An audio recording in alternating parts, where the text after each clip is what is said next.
Hi there, I'm Naomi Kinsman, the Executive Director of Society of Young Inklings, and I'm here to wish you a happy holiday season. We are very, very close to Christmas. We're in the middle of Hanukkah right now, and New Year's is just around the corner. Kids are home from school, and families are together. It's a very, very special time, and it's a time when I remember loving getting to be creative. When I would be home on a holiday break, I remember I would get out all of my art supplies and I would start to make different kinds of things for my family for presents.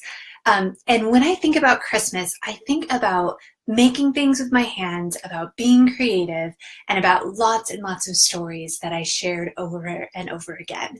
And I want to talk to you a little bit about how you can bring stories into your celebration this holiday. Now, as we think about stories, we might think about books that we read, or we might think about telling each other family stories, laughing, crying, having these wonderful connection point moments.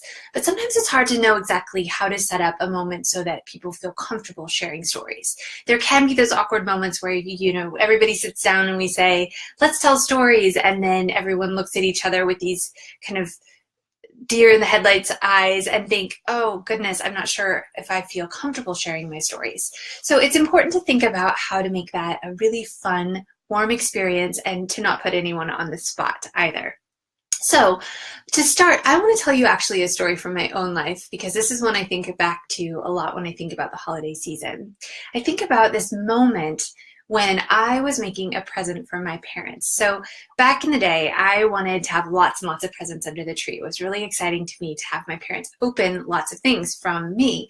But of course, I didn't have a huge allowance, so I didn't have a lot of actual things to give. And so I thought a lot about how I could make things. And I would make calendars with pictures from our family's year, and I would make journals with, paper put together. And I did a lot of just, handmade home things. But one year I thought, oh, I know what I want to do. I want to make something special for my mom. And my mom at the time collected sheep. She had lots and lots of sheep around the house, lots of ornaments that were sheep. In fact, for a long time now, she's had a tree that's entirely sheep ornaments because she's had so many that have been given to her through the years. But what I decided to do is I wanted to make her this paper mache sheep, because I thought, well, that's really easy and it's inexpensive. All I need is paper and glue. But I was a little bit older than the age when you actually make paper mache in school. So I forgot the part about putting a balloon inside of your paper mache animal. And so what I did is I just wadded up a bunch of paper and I dunked it in the paper mache glue, and I started wrapping up my sheep, and it was so cute. It was really, well sculpted, and I had made this really adorable sheep, and I'd put it aside to dry. And it was early on a holiday break, and I kept checking my sheep to see if it was dry, and it just kept not being dry. And I wondered, why is it taking so long? And over time, it also started to be pretty smelly, and I couldn't figure out, well, is this just part of the process? I couldn't remember.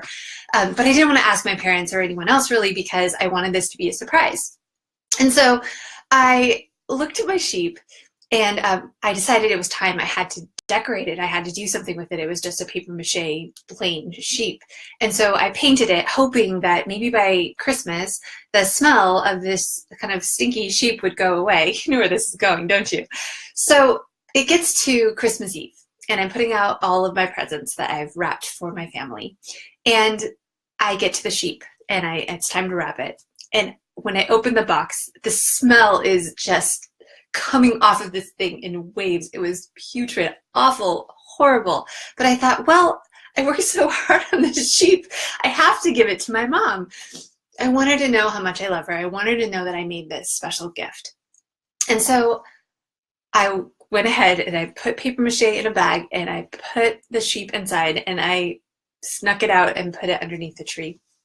And on Christmas morning, I remember the feeling of waiting for it to be time to give my mom the sheep, because I really wanted her to understand that I hadn't meant to give her something horrible. I meant to give her something that expressed my love. And so I went ahead and gave her this present, and I gave her the caveat, it's not exactly what I wanted it to be, Mom, but I'm hoping that you'll still love it. And so she reaches into the bag, and I can already tell that she could smell it. And she pulls it out, and you see this look on her face of, just Oh, it's horrible. But she's looking at the sheep and she's looking at me. And my mom and my dad and I, I'm an only child, so we're all sitting around the tree and she's holding the sheep and we just burst out laughing. Everyone's laughing so hard. We can't believe this. And so then I tell her the whole story of how the sheep came to be. And it actually has ended up being one of those holiday stories that we share often and we get to laugh about over and over again. So the sheep actually ended up being a wonderful gift. However, I think the thing that was most important about that was that we allowed it to become this family story that we shared. And we got to have that moment where we enjoyed it together. When you're thinking about the stories that you might want to share with your children or your family, your parents, your relatives, when you're thinking about what it might be, you want to think about ways to tell the story so that people can experience it with you. You don't want to just say, hey, remember the time we went sledding and made the snowman?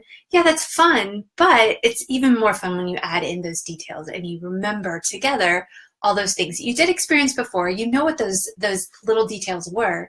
But if you tell the story in such a way that it has some of that life to it, then it becomes even more special.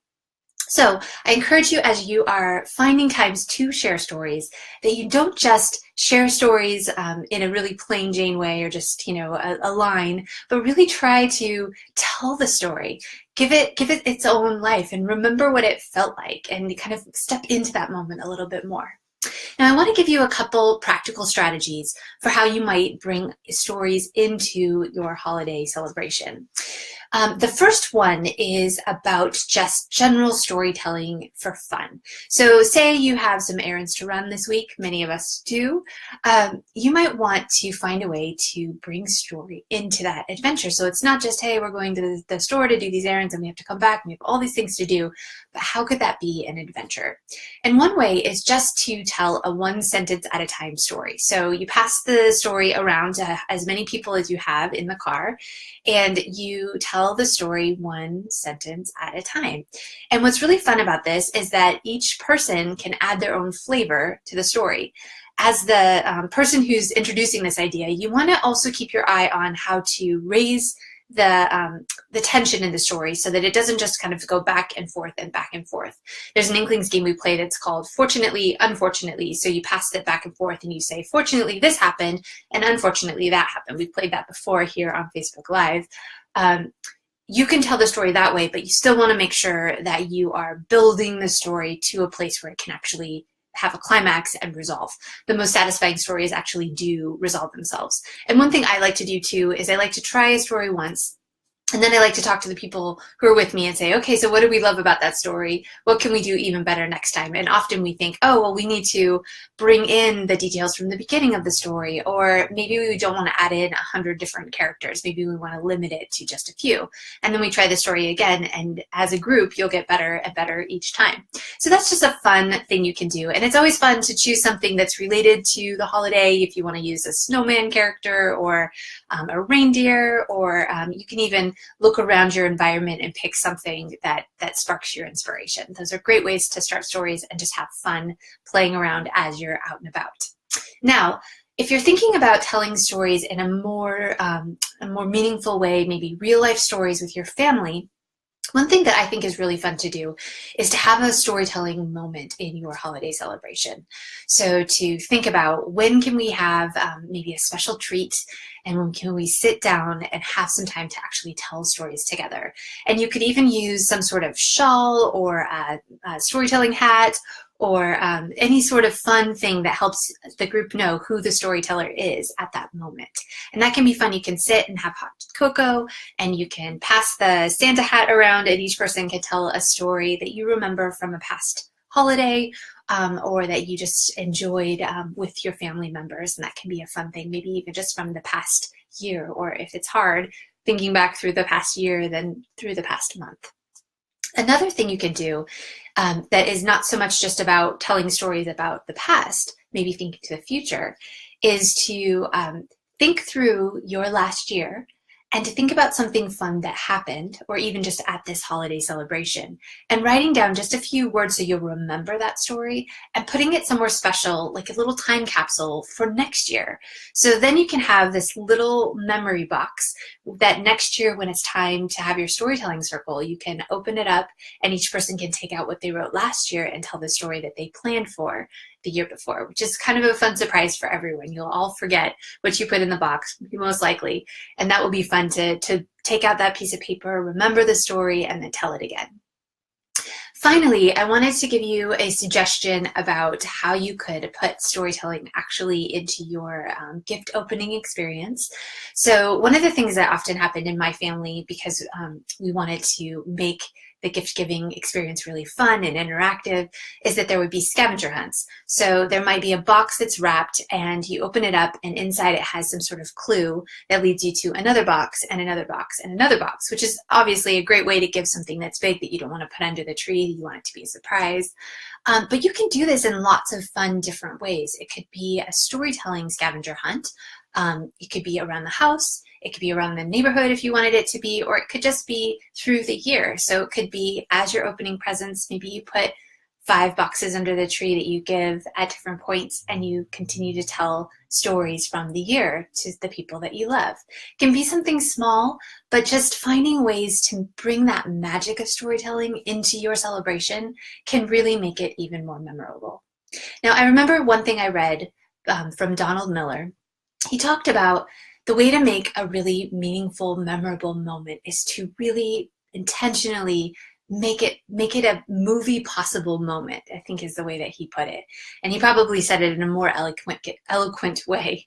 But what I want you to think about is how you can actually set something up. So it's not just helter-skelter, but it's actually a moment where you can celebrate together, where you can really sit in the moment, enjoy each other, and enjoy stories together. We put together a fun printable for you today. It's a gift for all those creative people out there who are interested in bringing stories into their everyday lives. And it has some tips and tricks that will help you through the year, not just at the holiday time, to share stories together. And so I would highly recommend that you download it. It's from us to you, our gift to you. And we hope that you have a wonderful, wonderful holiday season. We're looking forward to seeing you again in the new year. We've been talking a lot about it, but you know we have our Inklings Book Contest coming up, and we want so many kids to have the opportunity of submitting their work and hearing back from a pro about what we love about their writing, to encourage those developing voices. And we would love your help finding those kids who most need to have that opportunity. So if you know kids who love to write or who are creative or who might be wondering if they're writers, encourage them to take a look at younginklings.org and to see the opportunities that are there. The contest will open up in January, so when you come back from the holidays. And we really, really hope that in this new year, we're able to spend some more time with you and to be creative with you and to tell stories with you. Please come back and see us next year. Happy holidays.